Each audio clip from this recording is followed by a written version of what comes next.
Like, what advice do you have for me? Because I really just tailor my message to a white audience. And I didn't really ever think about that too much. Because I feel like I have a job to do to explain what it's like to help them better understand the situation. But I never really thought about it from the point of view from these students until today. Excellent question. Great question. What is their point of view on the content? Like, what is their perspective about what they're learning? Yeah, I'm wondering, like, am I doing something wrong? So you're a teacher, what's your advice?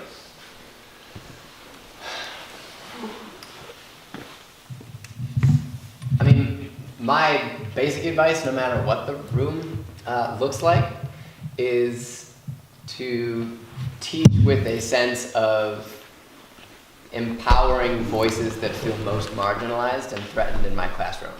And in the context of yours, whether or not that is race or whether it's gender or any other characteristic of identity, I think that that's an important operating principle, right?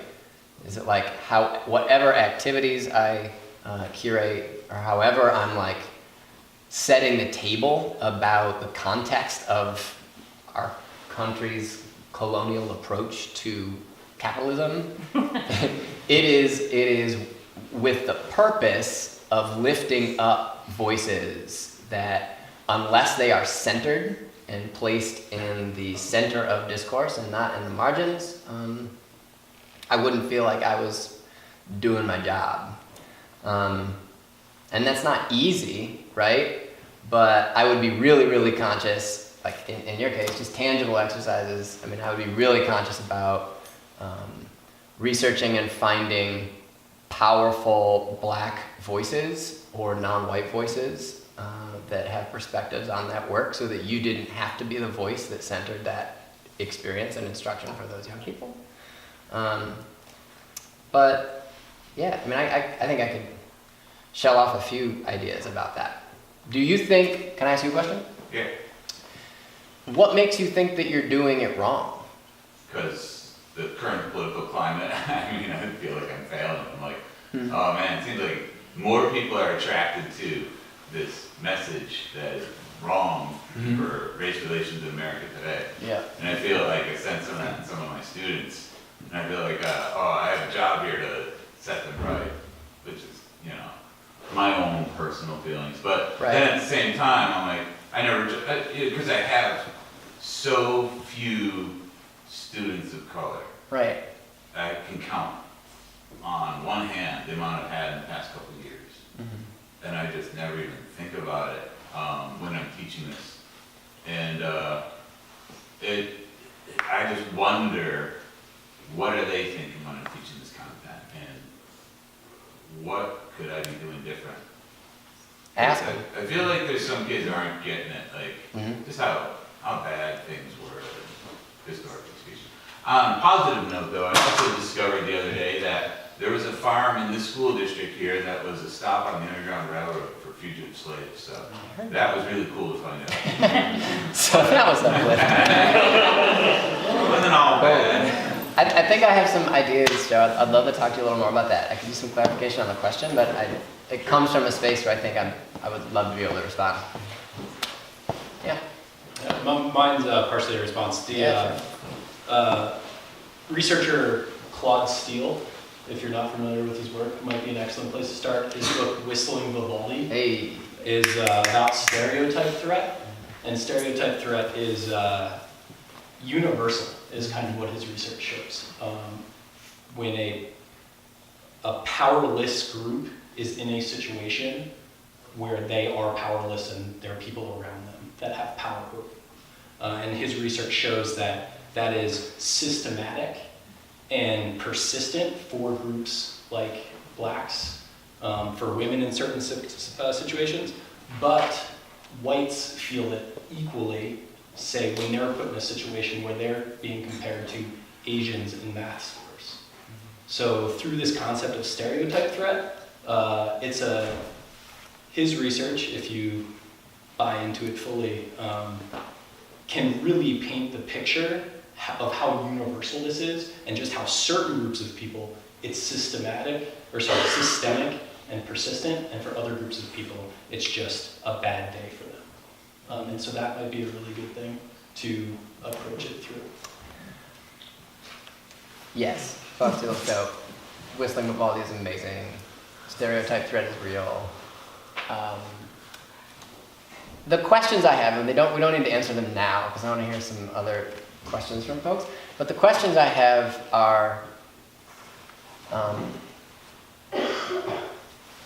there are several, right? But I'm curious about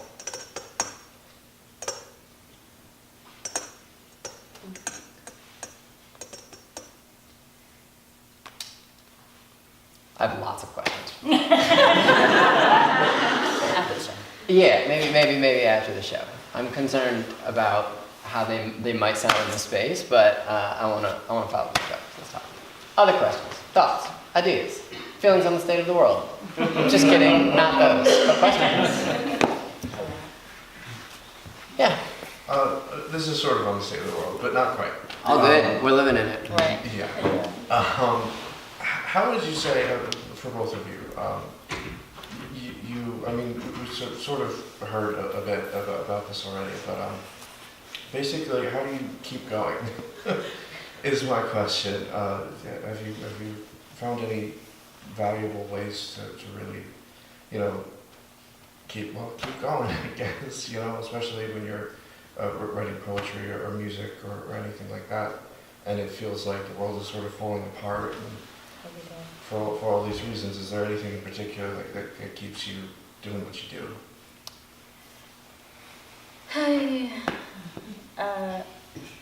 I mean, we have like the honor and privilege of working with young people, and I think I have that moment once a day. I don't know what you had, where it's like, oh my God, what? Flynn admitted he's guilty. Oh my God, you're just like, okay, all right, right? I guess, yeah, but we're already in December. It's been Too little, too late. It's like it's a lot, but also where are the new codes? We need those back. Are we dying today? Twitter war? I don't know. Right, the nukes are coming. What's next? What's next? But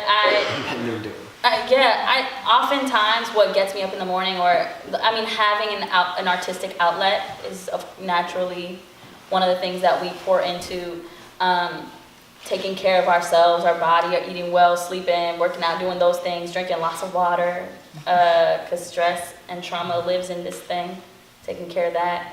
But often what helps me really dig down into the work is knowing that I stand on the shoulders of many generations before me, and I really don't have the luxury of being like, I can't. Sorry, y'all. Good luck out there in a world you can't even vote. Like, it really, that's what kind of motivates me, is taking a moment to like take care of myself and remember why I'm doing it in the first place. I'm not doing it to combat this big systematic whatever. I'm doing it because I have names and faces in my mind of young people who deserve to have it all.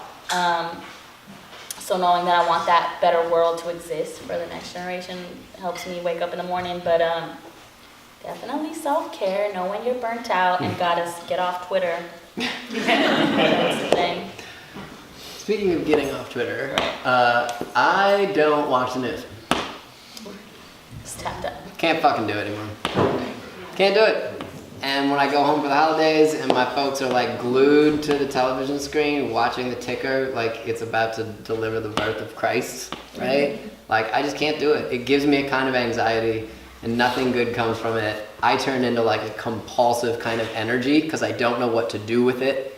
It's information overload. I don't get on Facebook. I get my information other ways. So that was the first start. We were in like month 4 and I was like, this will not do. I need to get out. And then, the other thing is just like I stay as engaged with like courageous art as I possibly can. And that doesn't always even mean in community. Sometimes I like go see movies by myself, or I'll like go do stuff that I know is gonna like stimulate me and make me feel other people, whether or not they're people in my like day-to-day life, but I try and stay as tapped into other people's lives and other people's humanity. And even finding like fake ways to do that, and sometimes like media is real in that way too. But Coco and was amazing. Coco the movie. Coco's great. Right. Yeah. I'm lucky enough right now to spend all my money on grad school. Okay. And have gotten to read a lot of awesome things, and I'm just curious. Welcome to the club. I hate them all. What the book you would hand off to somebody if you could give people in this room one book, what would it be? On social justice or on inspirational poetry or on anything? If you Citizen by Claudia Rankine. Good one. And I'm always envious of people that have that answer so ready. you were talking and I was like, it's on the tip of my tongue, it's right here. I don't have that. I really don't. I will say the most gifted book that I have given friends and colleagues and homies alike in the last couple of years has been Salvage the Bones by Jasmine Ward. Yeah. She's one of the most, I mean, she won that shit again, right? She just did. Yeah, she just won it again. Yeah. She won. 27? Yeah. She, I think, is just a really, really special, powerful voice, and I think she's just gonna like be done with fiction and take over some completely new area of art and work in the world. That's Jasmine Ward. But in terms of poetry,